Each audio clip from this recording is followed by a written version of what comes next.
Assalamualaikum warahmatullahi wabarakatuh. Nama saya Surya Reza Putra. Di sini saya akan membuat penjelasan mengenai Snyderman A Golden Rules yang dianggotai oleh 15202012 Mahsus Hasman, 15202024 Aditya Pratama, dan saya sendiri 037 Surya Reza Putra. Oke, di sini saya akan menjelaskan Snyderman A Golden Rules. Yang pertama itu apa itu Eight Golden Rules? Itu adalah panduan dalam membuat suatu rancangan antarmuka untuk suatu aplikasi yang diusulkan oleh Ben Shneiderman melalui bukunya itu yang berjudul Designing the User Interface. Dalam Eight Golden Rules merupakan aturan mendasar dalam perancangan antarmuka yang masih sangat bisa diaplikasikan baik dalam desktop device ataupun mobile device. Nah, selain itu juga karena untuk aplikasi yang baik, sebisa mungkin memiliki rancangan yang serupa antara desktop device dan mobile device, sehingga tidak menyulitkan pengguna dalam mengoperasikan aplikasi tersebut baik dari desktop device ataupun mobile device. Nah, di sini di dalam Eight Golden Rules Snyderman itu ada beberapa aturan. Yang pertama itu ada harus mengupayakan konsistensi, yaitu dengan menggunakan icon yang mirip warna, hierarki menu call to action, dan user flow yang sudah dikenal pengguna. Buatlah agar user mengetahui apa yang harus dilakukan secara intuisi, karena mereka udah melihat situasi yang sama pada interface yang sebelumnya. Terus yang kedua itu ada shortcut. Shortcut itu buat memberikan informasi yang dibutuhkan oleh user agar user nggak perlu bekerja terlalu keras buat mencapai apa yang diinginkan user. Misalnya pada website. Selain itu juga ini buat mempercepat interaksi dan mengefisiensikan waktu pengguna, baik dari singkatan, simbol atau dan lain-lain. Selanjutnya ada feedback. Nah, di sini feedback itu kayak berupa informasi.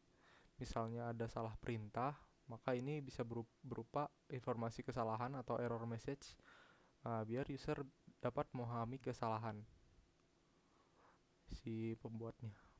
Yang selanjutnya ada dialog closure untuk memberitahu proses sudah selesai.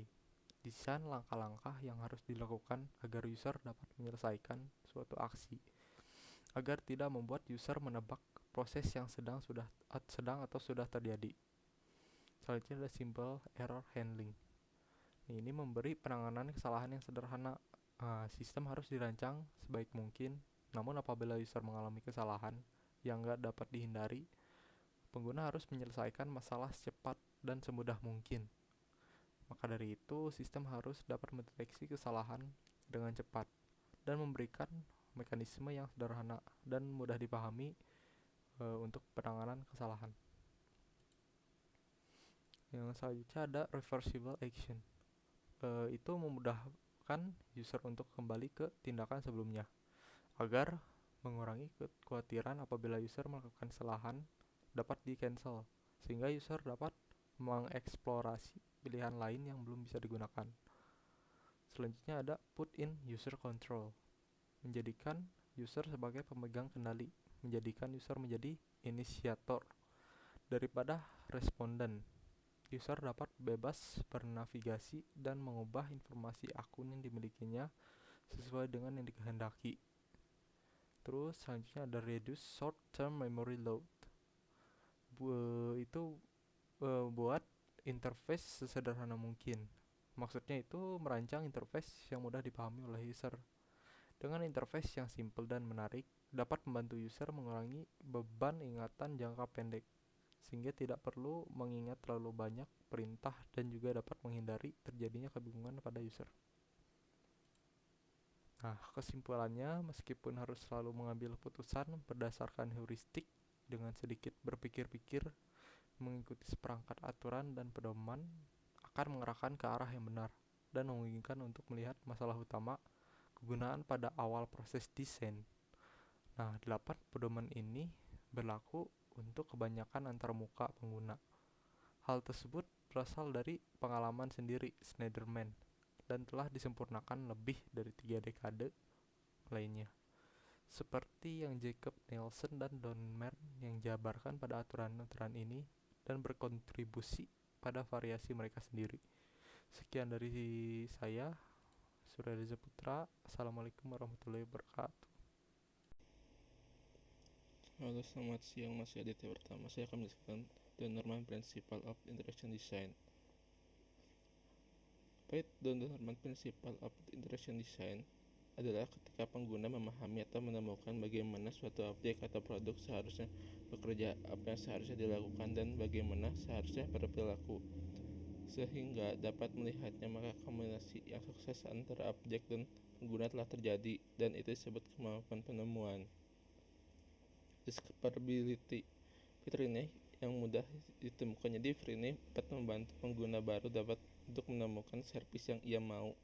Contohnya seperti pada aplikasi Gojek, di mana semua servisnya dimunculkan di aplikasinya secara langsung. Kata affordance adalah mudah mengetahui cara pakai suatu barang hanya dengan memberi petunjuk. Contohnya kayak unlock di handphone, jadi orang bisa tahu gitu itu handphone untuk dibukanya pakai fingerprint atau di slide.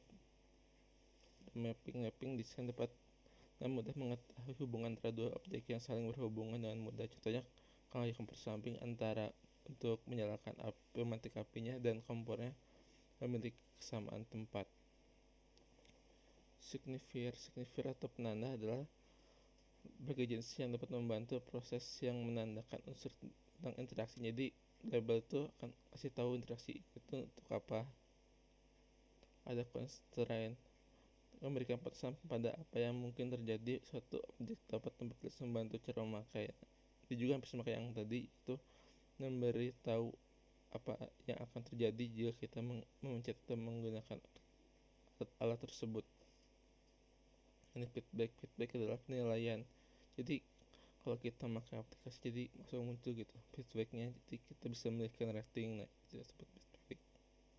Konseptual mode itu memiliki kesamaan pada setiap produknya, jadi orang dapat mudah memahami apa yang terjadi jika kita menggunakan icon atau fungsi tersebut. Contohnya kayak di aplikasi Microsoft Word, kayak kalau tombol printer untuk ngeprint secara langsung. Terima kasih.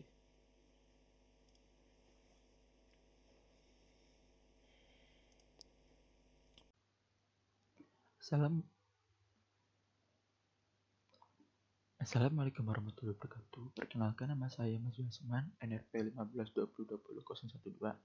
Di sini saya akan menjelaskan tentang usability heuristic. Usability heuristic diperkenalkan oleh Jacob Nielsen, yaitu seorang konsultan kegunaan web dari Denmark. Beliau mengungkapkan teori mengenai usability, yaitu kondisi di mana seseorang bisa dengan mudah menggunakan sebuah alat atau objek tertentu buatan manusia untuk dapat mencapai suatu tujuan. Berikut 10 usability heuristic by Jacob Nielsen. Yang pertama, visibility of system status, yaitu kondisi di mana sistem harus memberikan informasi user mengenai apa yang sedang terjadi melalui feedback yang sesuai dan tepat waktu. Contohnya ketika kita membuat password, maka sistem menampilkan status kekuatan password. Yang kedua, ketika kita upload file pada Google Drive, ketika kita selesai menguploadnya, maka akan muncul pop-up One Upload Complete. Yang kedua, match between system and the real world, itu sistem dituntut untuk menampilkan informasi yang mudah dipahami oleh pengguna, yaitu dengan menggunakan bahasa sehari-hari yang familiar. Selain itu, digunakan gambar, simbol, atau icon yang dapat dipahami oleh semua kalangan. Contohnya, icon recycle bin yang sesuai dengan di dunia nyata, yaitu tempat sampah. Yang ketiga, user control and freedom, yaitu mampu memberikan kemudahan dan kebebasan kepada user dalam menggunakan interface. Contohnya, ketika kita ingin menarik pesan pada Gmail, kita dapat menggunakan fitur undo. Yang kedua, ketika kita tidak sengaja menekan tombol X pada Microsoft Word, maka akan muncul pop-up baru untuk save, don't save, dan cancel. Yang keempat, consistency and standard, yaitu sistem menggunakan informasi dan gambar yang tidak berubah-ubah dan sesuai fungsinya, sehingga memudahkan pengguna dalam mengenali fitur. Sistem juga harus menghindari penggunaan informasi atau gambar yang berbeda namun memiliki makna yang sama. Contohnya, ketika kita menggunakan Microsoft Word, mau itu versi 2007, 2010 maupun yang terbaru, kebanyakan icon yang digunakan masih sama seperti ini. Yang ini merupakan sebuah konsistensi yang standar. Yang kelima, error prevention, yaitu sistem harus menangani error atau bug pada sistem dengan memberikan pesan error dalam bentuk desain. Dengan menggunakan prinsip nomor 1, yaitu visibility of system status. User dapat memahami apa yang terjadi pada sistem. Contohnya, spelling correction pada Google.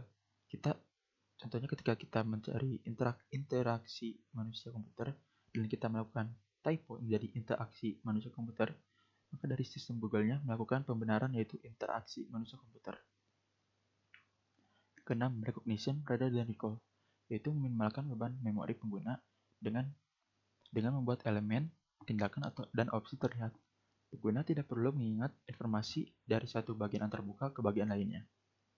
Contohnya ketika kita ingin mencari usability heuristic namun kita lupa kata-kata tersebut karena itu bahasa Inggris yang begitu rumit, kita tinggal mencari nama Jacob Nielsen saja, maka akan muncul 10 usability heuristiknya.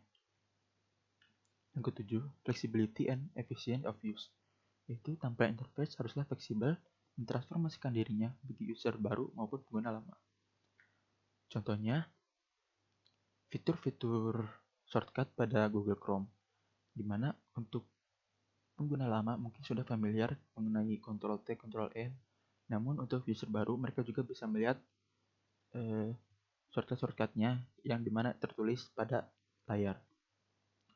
Yang kedelapan, aesthetic and minimalist design, yaitu menampilkan desain layout yang nyaman dipandang dengan menggunakan kontras warna yang baik, posisi yang sesuai dan serasi.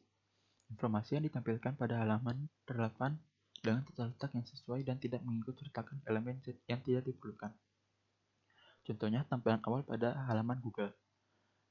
Pada halaman Google terlihat di sini akun kita, lalu ini gambar Gmail, di sini logo Google, ini search bar-nya, dan ini penggantian bahasa, di mana ini tidak terlalu banyak informasi yang berada pada halamannya.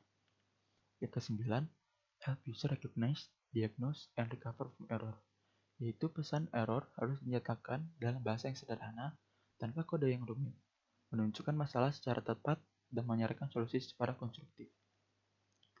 Contohnya ketika kita tidak tersambung pada internet, lalu kita membuka YouTube, maka dari YouTube akan menampilkan connect to internet, you're offline, check your connection. Yang ke-10, help and documentation. User diharapkan mampu menggunakan fungsionalitas yang disediakan pada sistem tanpa membutuhkan petunjuk. Walaupun demikian, developer tetap perlu menyediakan fitur bantuan dan dokumentasi dari kemungkinan kesalahan dalam penggunaan. Contohnya ketika kita melakukan kesalahan pada Microsoft Word, kita tidak tahu bagaimana mencari solusinya. Kita dapat menggunakan fitur Get Help pada Microsoft Word. Berikut yang kami bisa sampaikan. Terima kasih atas waktunya. Wassalamualaikum warahmatullahi wabarakatuh.